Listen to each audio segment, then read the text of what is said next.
Hari ini, Komisi 3 DPR RI menggelar fit and proper test calon tunggal Kapolri, Komjen Pol Listio Sigit Prabowo. Sejumlah pertanyaan mengemuka dalam sesi uji kelayakan dan kepatutan, di antaranya anggota DPR menyoroti hubungan antara kepolisian dan institusi penegak hukum lainnya, terlebih dengan Komisi Pemberantasan Korupsi. Awal membuka ruang untuk KPK ikut gabung dengan kami pada saat kami mulai melaksanakan penyidikan terhadap kasus tertentu. Ini menunjukkan bahwa kami terbuka untuk hal-hal yang sifatnya seperti itu. Join investigasi bila perlu dan wewenang supervisi. Karena memang manakala pekerjaan itu mangkrak, maka supervisi KPK memberikan wewenang untuk mengambil alih atau mengingatkan kepada kita. Ini kasusnya berhenti, kenapa, sampai di mana. Jadi kami dalam posisi yang sangat solid Pak dengan KPK. Selain itu, calon Kapolri juga mengaku lebih mengedepankan pencegahan dan pemulihan kerugian negara dalam penegakan hukum kasus korupsi. Usai fit and proper test, Komisi 3 pun mengadakan rapat internal dan memutuskan menerima Komjen Pol Listio Sigit sebagai calon Kapolri yang akan menggantikan Jenderal Pol Idam Aziz Kapolri saat ini.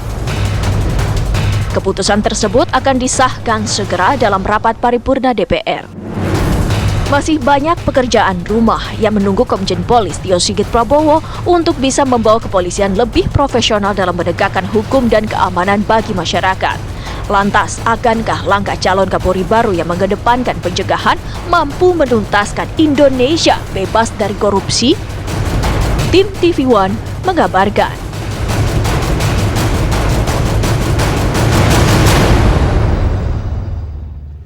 Iya, secara aklamasi sudah disetujui oleh DPR. Alih-alih kemudian ada sejumlah masukan yang begitu kritis, tapi ternyata Pak Listio Sigit ini banjir pujian. Nah, itu yang kemudian mau kita tanya. Seberapa luar biasa sosok dari Pak Listio Sigit, sepak terjangnya, disebutkan makalah yang terbaik sepanjang masa. Dan yang pertanyaan besar juga adalah PR ke depan dari Polri seperti apa, permasalahan korupsi, HAM pastinya dan lain-lain. Itu yang saya bahas di malam hari ini. Bang Arteria Dahlan, selamat malam. Ya, Assalamualaikum. Dan juga sudah hadir juga di sini Mas Kurnia. Selamat malam, Mbak. Ya. Dan sudah juga tersambung lewat sambungan Zoom Komjen Pol Ito Sumardi, Ketua Ikatan Sarjana Profesi Kepolisian. Pak Ito, selamat malam. Assalamualaikum. Waalaikumsalam, selamat malam Mbak Caca. Ya. Oke, mungkin saya ke Pak Ito dulu. Pak Ito bisa berikan komentar hari ini fit and proper test atau uji kelayakan terhadap Pak Listio Sigit. Kalau kita atau publik yang mendengar ini berjalan sangat lancar, bahkan dipuji-puji. Menurut Bapak seperti apa? Saya kira mungkin itu satu hal yang wajar ya, karena tentunya Pak Sigit telah mempersiapkan fit and proper test dan juga diawali dengan janji dari beliau untuk menegakkan hukum tidak tajam ke bawah tapi tumpul ke atas, di mana tentunya ini harus dibuktikan oleh beliau pada saat nanti melakukan tugas pertamanya sebagai Kapolri. Dan juga apa yang disampaikan Pak Sigit dengan continuous leadership ya, kepemimpinan yang berkesinambungan, ini kan melanjutkan daripada program kebijakan Kapolri yang terdahulu. Kemudian beliau juga menyampaikan program kerja, yaitu presisi, prediktif, responsif, dan transparansi. Nah, ini terkait dengan masalah yang tadi disampaikan oleh Mbak Caca. Penanganan masalah korupsi ini memang selama ini menjadi sorotan. Seolah-olah Polri ini tidak tegas ataupun tidak serius. Tapi pada kenyataannya kan dengan janji yang disampaikan oleh Pak Sigit melalui program kerja yang akan nanti diterapkan, yaitu pertama tentunya prediktif. Polri akan secara aktif memprediksi perkembangan situasi atau perkembangan yang menyebabkan terjadinya korupsi. Karena sekarang kita tahu bagaimana kondisi sosial ekonomi saat ini, terutama sebagai dampak dari pandemi virus. Yang kedua adalah responsibilitas. Dan di sini Polri harus hadir. Jadi dimanapun juga permasalahan masyarakat, termasuk masalah korupsi, masalah intoleransi, kemudian juga masalah-masalah yang menyangkut gangguan terhadap kepentingan masyarakat, Polri harus hadir dan harus bertanggung jawab. Karena memang sudah diamanatkan oleh Undang-Undang Nomor 2 Tahun 2002, yaitu tentang kepolisian, bahwa Polri itu harus memberikan perlindungan, pelayanan dan pengayoman kepada masyarakat selain menegakkan hukum. Baik. Nah, banyak sorotan adanya pelanggaran HAM dan lain sebagainya, itu merupakan satu hal yang konsekuen daripada Polri ya. Oke, Dan yang baik. ketiga masalah transparansi, tadi sudah disebutkan oleh Pak Sigit bahwa kita terbuka dengan KPK dan instansi penegak hukum lainnya dalam menangani satu kasus. Kita tentunya juga harus bisa bersama-sama untuk menangani kalau memang betul-betul kasus itu terkait seperti kasus korupsi. Ya, kita selama pengalaman saya dulu menjadi Baik. Kabar Eskrim, saya juga dengan Deputi Penindakan waktu itu Pak Ade Raharja, kita selalu berkoordinasi dan ini dilakukan sampai saat ini. Tapi tentunya untuk hal-hal yang bersifat rahasia tidak mungkin dibuka Oke. ke publik ya. Iya. Saya kira ini mungkin kita tunggu ya Mbak Baik. Caca ya. Baik, Pak Janji Ito. beliau. Ditahan dulu. Mungkin saya ke Bang Arteria. Kalau Bang Arteria sempat mengatakan bahwa Pak Listio Sigit ini aset negara ya, sehingga kemudian ya wajarlah kemudian pada saat ini aklamasi di DPR. Tapi sebenarnya ada statement yang mungkin publik bertanya. Untuk masalah korupsi, kenapa sih kemudian lebih menitik beratkan pencegahan? Meskipun publik mungkin bertanya, pemberantasan dong, penindakan dong harusnya. Kenapa ya? Bagaimana melihatnya? Ya, kalau Pak Sigit sebagai aset terbaik Polri, saya pikir hampir semua pihak ya sepakat dengan itu. Ya, bahkan mantan-mantannya, kan kalau mau ngecek orang gampang. Dari siapa tempat dia belajar, senior-seniornya. Kemudian bagaimana dia baik kepemimpinan, tanya sama anak buahnya. Bagaimana dia baik berkawan, tanya sama teman seangkatannya.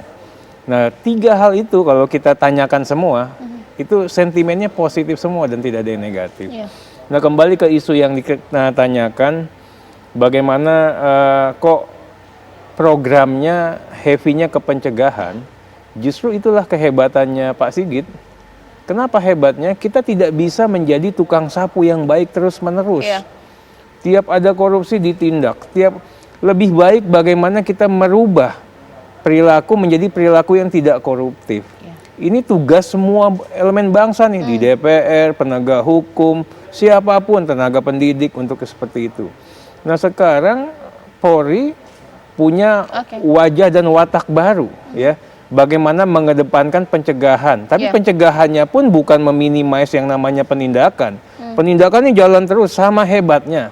Tapi pencegahan yang tadinya katanya nindak ya, sekarang dibuat sama kekuatannya sehingga perilaku koruptifnya itu semakin berkurang. Dengan apa? Dengan mengedepankan ilmu pengetahuan dan teknologi. Kemajuan iptek ini dioptimalisasi sedemikian rupa dengan Baik. segala cara, mulai dari yang paling elementer hadirnya CCTV, kemudian semuanya kerja-kerja harus terukur. Nah, dengan demikian ruang penyimpangan maupun perilaku koruptif itu bisa hilang. Jadi saya pikir itu justru langkah-langkah cerdas. Baik. ICW sendiri melihatnya seperti apa? Puas nggak ya kalau misalnya Pak Listio Sigit ini kalau nanti selesai dilantik menjadi Kapolri, fokusnya pencegahan? Iya, sebenarnya yang harus dijadikan fokus bagi Pak Listio, Kapolri terpilih yang nanti akan dilantik sebentar lagi adalah membangun citra positif di masyarakat.